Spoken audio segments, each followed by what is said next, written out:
It's clear that there's no way that such testimony of Jesus' resurrection could be legend, because the testimony goes all the way back to the event itself.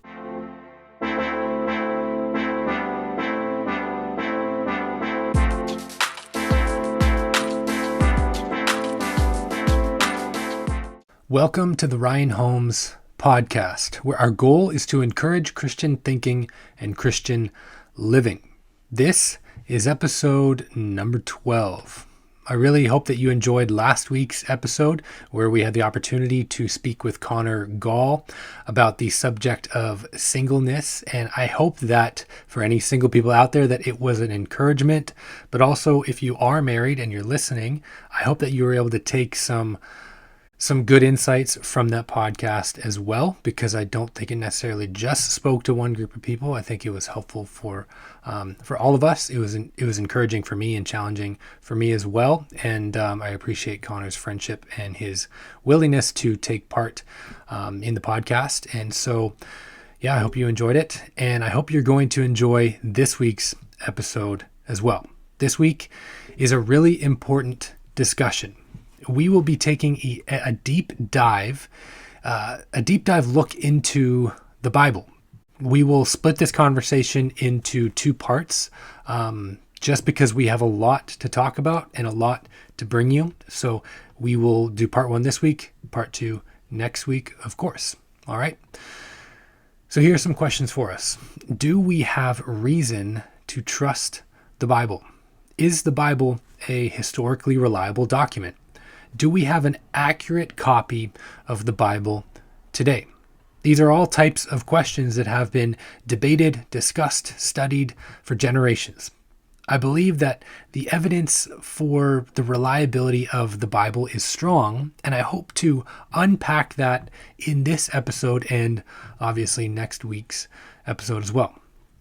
First of all, we need to understand what the Bible actually is. Many people have a faulty perception of what the Bible is, and there could be many reasons for that. Many people draw conclusions about the Bible without actually looking into it for themselves. Not saying that's everybody, but that is a lot of people, especially skeptical people of the Bible. We cannot view the Bible as a book. Okay, we cannot view it as just one book. The reason being is that it is a collection of individual writings. The Bible is a collection of 66 books. There are about 40 different authors, and the writings cover a span of approximately a 1,500-year period. The categories we will be discussing today and next week relate to a discipline known as textual criticism. Textual criticism, in its kind of oversimplified version, is an understanding of how we got the documents that we have today. Listen to this explanation of textual criticism. Textual criticism is concerned with documents written by hand. It is both a science and an art. As a science, it is involved in the discovery and reading of manuscripts, cataloging their contents, and for literary works, collating the readings in them against other copies of the text. Another description of textual criticism says this: that is, it is the technique of restoring texts as nearly as possible to their original form. Texts in this connection are defined as writings other than formal documents, inscribed or printed on paper, parchment, papyrus, or similar materials. So textual criticism has nothing to do with criticizing some ancient writings. It's a method of understanding how we got the texts that we have today. It's not something that applies to the Bible alone either. Textual critics apply their methods to many different ancient writings. These methods are used to uncover what the original writings would have said. The discipline of textual criticism is how we would have gotten our modern Bibles. Many people describe or they think about the transmission of the Bible in a way that resembles the telephone game. I don't know if you remember this game in elementary school or grade school, but it's the game where everybody sits in a circle and one person starts the telephone chain with a phrase. They make up a phrase that starts the chain. The phrase is passed along the circle from one person to the next by whispering in each other's ears. By the time it gets to the last person, the phrase it's been so compromised that it hardly resembles the original intent of the one who first spoke the phrase. If this is indeed how the Bible was transmitted, of course it would be difficult to have confidence in what it says. It would be no surprise that people would be skeptical of its writings.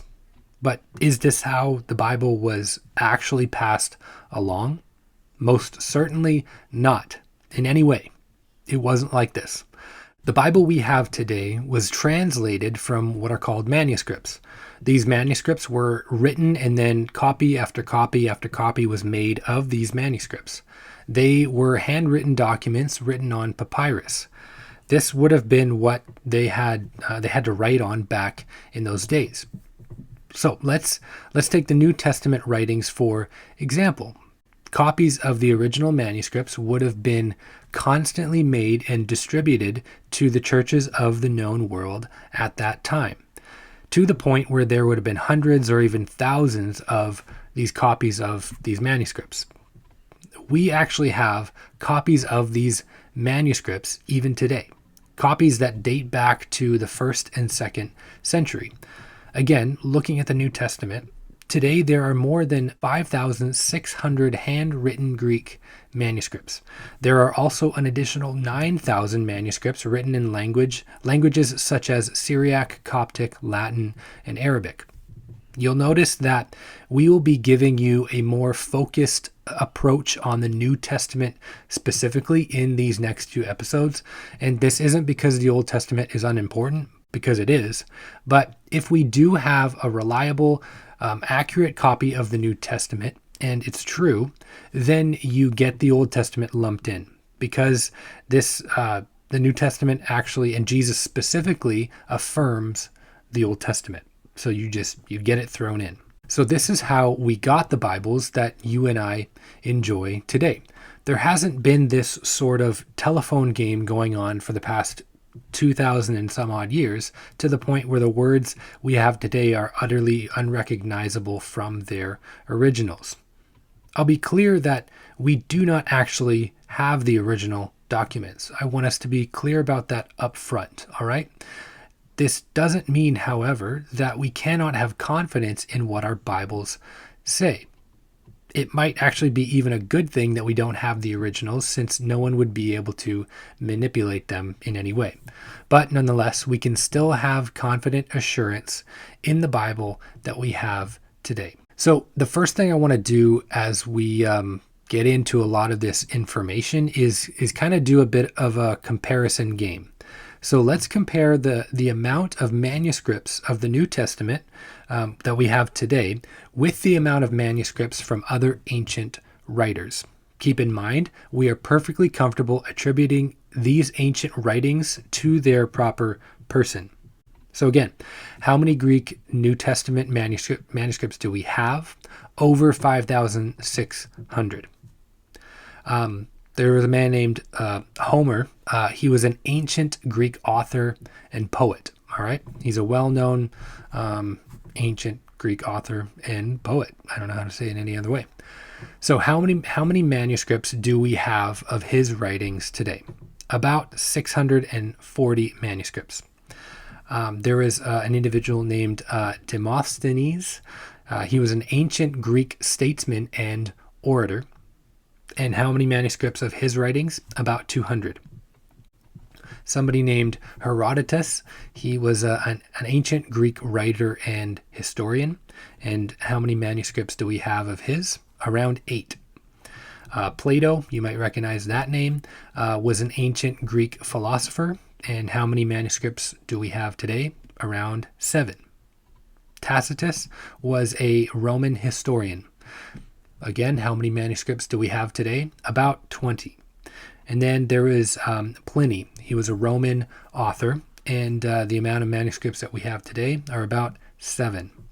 So let me remind you, scholars have no issue attributing these writings to these authors and believe the manuscripts to be accurate copies of their writings. Now, I'd like to do a bit of a second comparison as well. I want us to take these same ancient writings and compare the time gap between what is believed to be the original writings and the first surviving copies. Okay? So let's go back to this same list. The time gap of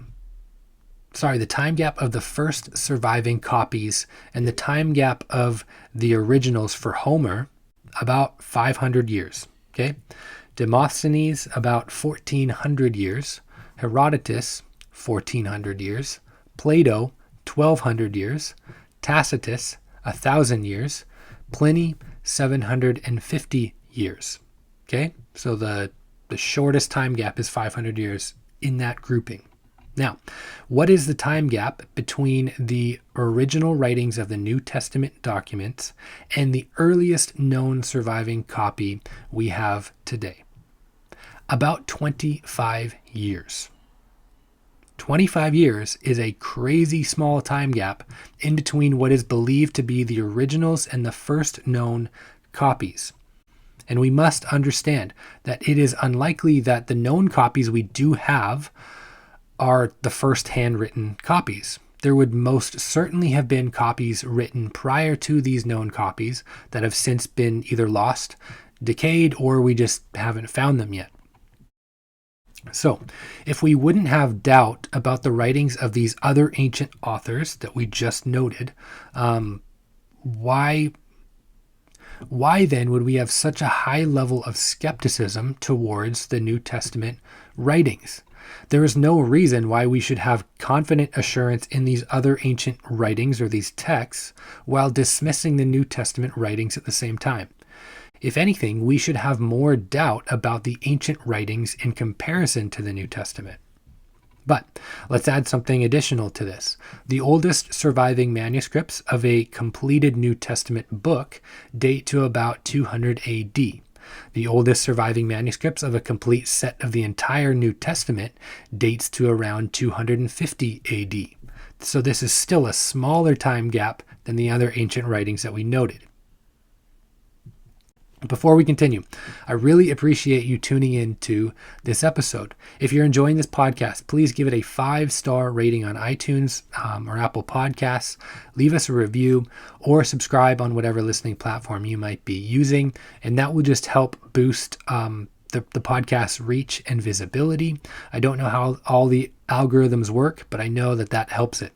So if you wish to also financially support the podcast and the work that I'm doing, please visit ryanholmespodcast.locals.com. Not only will you be supporting the podcast, but with Locals, you're actually joining a community of believers who have similar interests to you.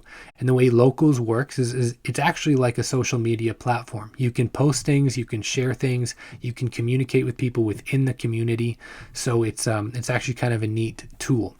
So you'll receive early access to each episode each week, along with other perks that are exclusive to the Locals community members. And you can subscribe to the community for just $5 a month. So we've tried to make it as reasonable as possible for you.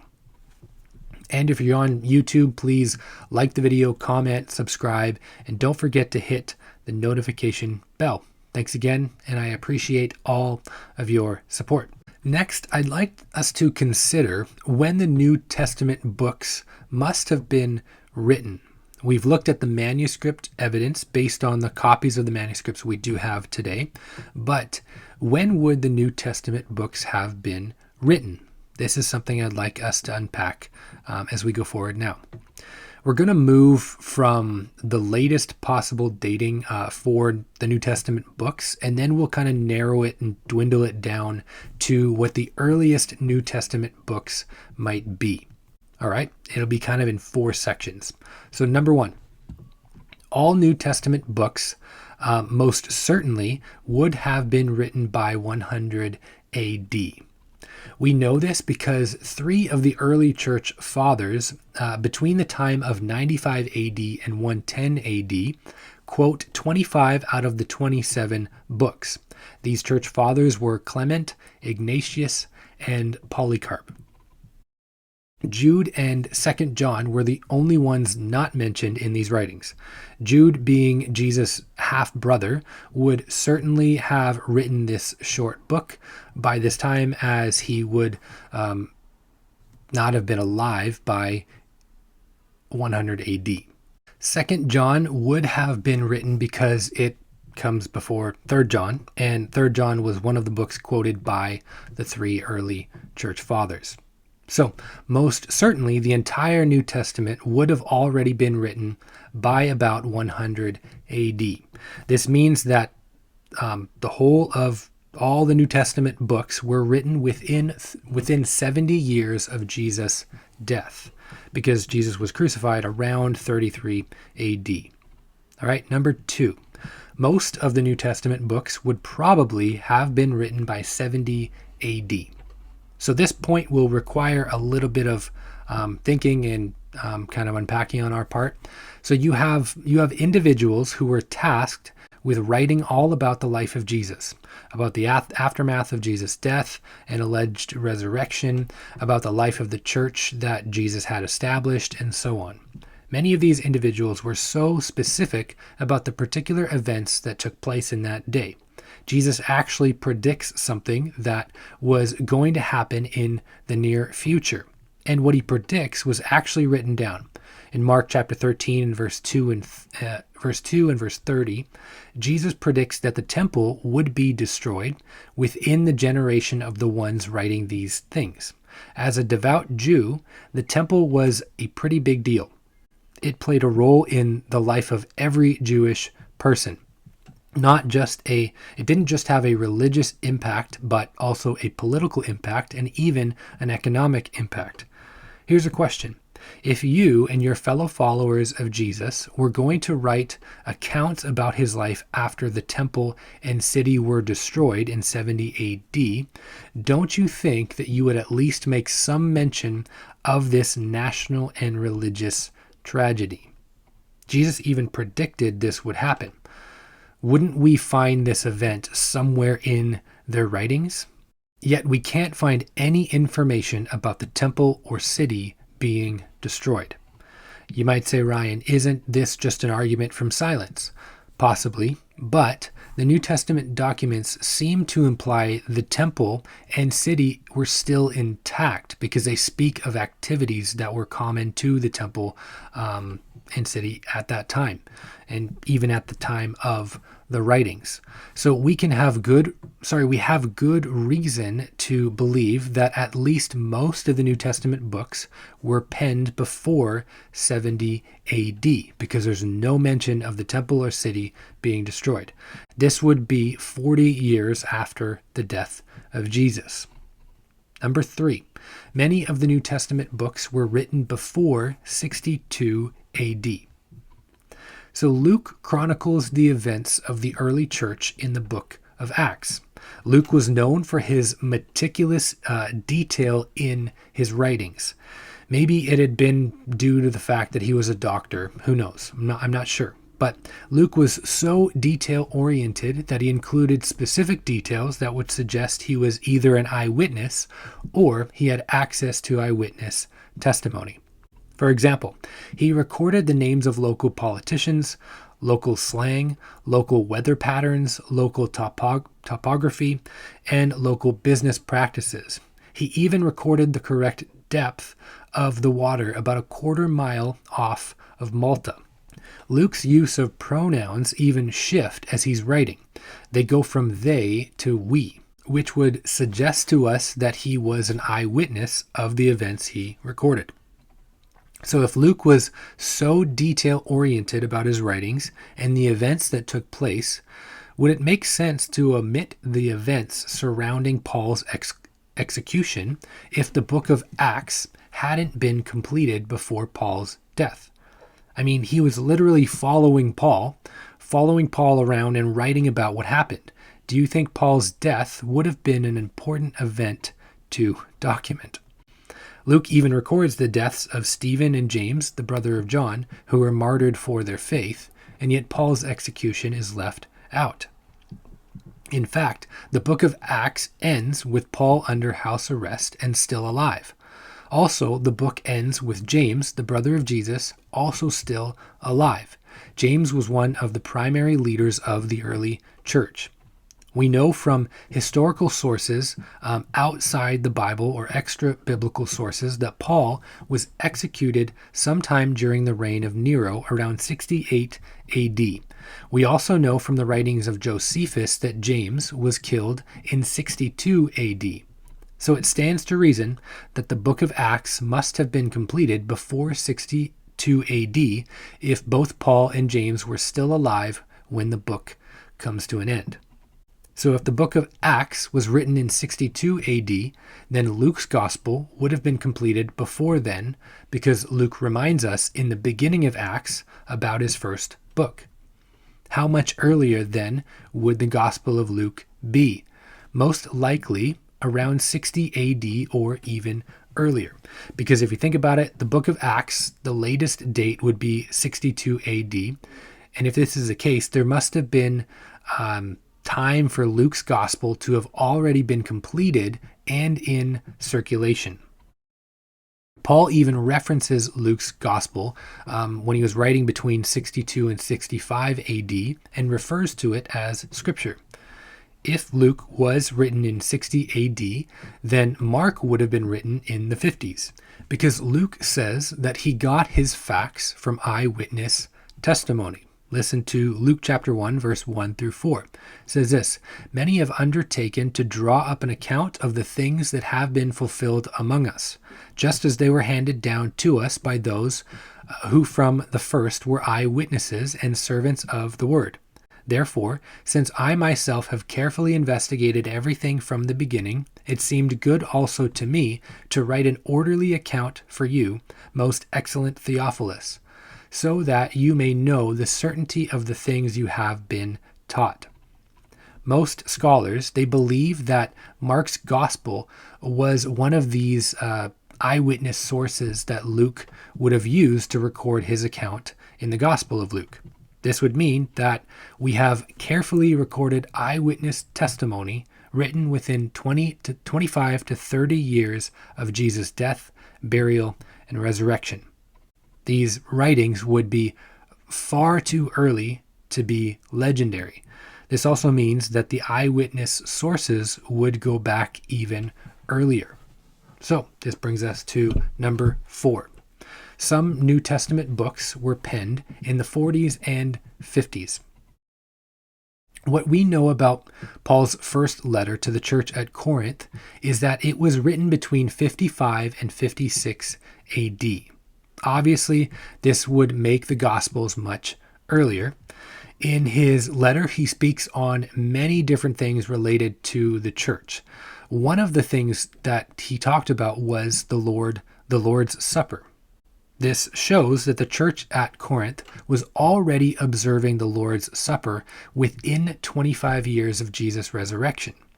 Within this first letter, we also find one of the earliest and most authenticated testimonies of the resurrection. Paul speaks of this testimony that he had received from others in 1 Corinthians chapter 15 and verses 3 through 8. Listen to what it says. Paul's writing, "For I delivered to you as of first importance what I also received, that Christ died for our sins in accordance with the Scriptures, that he was buried, that he was raised on the third day in accordance with the Scriptures, and that he appeared to Cephas, then to the 12. Then he appeared to more than 500 brothers at one time, most of whom are still alive, though some have fallen asleep. Then he appeared to James, then to all the apostles. Last of all, as to one untimely born, he appeared also to me." Where did Paul receive this? Most likely from Peter and James when he visited them in Jerusalem 3 years after his conversion. It refers to a creed that the early Christians believed about Jesus. This creed dates right back to the resurrection, as scholars believe this was circulating as early as 2 to 7 years after the resurrection. Some even would say earlier than 2 years. What gives more credence to what Paul says in 1 Corinthians 15 is that he is essentially telling the Corinthian believers to check his facts. He cites Cephas, or another name for Peter, James, the 12 apostles, himself, and a group of 500 people as having been witnesses of the resurrected Jesus. So the Corinthian believers could have just gone straight to the sources. So anyone could have easily gone directly to these sources to see if Paul was indeed telling them the truth or not. It's clear that there's no way that such testimony of Jesus' resurrection could be legend, because the testimony goes all the way back to the event itself. If the early Christians were attempting to create a false story about Jesus this early on, the Jewish and Roman authorities could have easily dispelled any such momentum by simply parading Jesus' dead body around the city. But obviously they couldn't do this. But beyond 1 Corinthians, there are a number of other New Testament books written in the 50s or earlier. Galatians is about 48 AD, 1 Thessalonians about 50 to 54 AD, and Romans was about 57 to 58 AD. And it's safe to say that all of Paul's writings would have been written before about 60 AD, when he died. The great archaeologist William F. Albright, after seeing how well the New Testament fit with the archaeological and historical data, wrote this: "We can already say emphatically that there is no longer any solid basis for dating any book of the New Testament after about AD 80. That's 50 years or so after Jesus' death. He also said, "In my opinion, every book of the New Testament was written by a baptized Jew between the 40s and the 80s of the first century, very probably sometime between AD 50 and 75. So, did you get all that? I hope you did. If you didn't, go back and listen. I know it was a lot of information. We've seen today that there is no reason why we should accept these other ancient writings while dismissing the biblical writings at the same time. This would certainly not be a fair and honest approach. We've also seen just how early the New Testament books would have been written. This goes against any argument that would suggest the Bible was written hundreds of years after the events it records. This also disproves the belief that the stories of Jesus are just based on legend. These are true historical events that took place, and the writings that document these events were written 20 to 30 years after the events that took place. So I really hope that part 1 of this discussion has been helpful for you. And please come back next week as we wrap up this discussion on answering the question of, can we trust the Bible? Well, that's it for today's episode. Thank you so much for tuning in. If you have any questions for me, a thought, a comment, even topics you might want me to discuss in a future episode, please send me an email to ryanholmespodcast@gmail.com. Don't forget to visit ryanholmespodcast.locals.com to join our community. I appreciate any support. And if you're on the YouTube, like, comment, subscribe, hit the bell, and ultimately, please share this podcast, and let's encourage others to think about their faith and live it out. See you next week.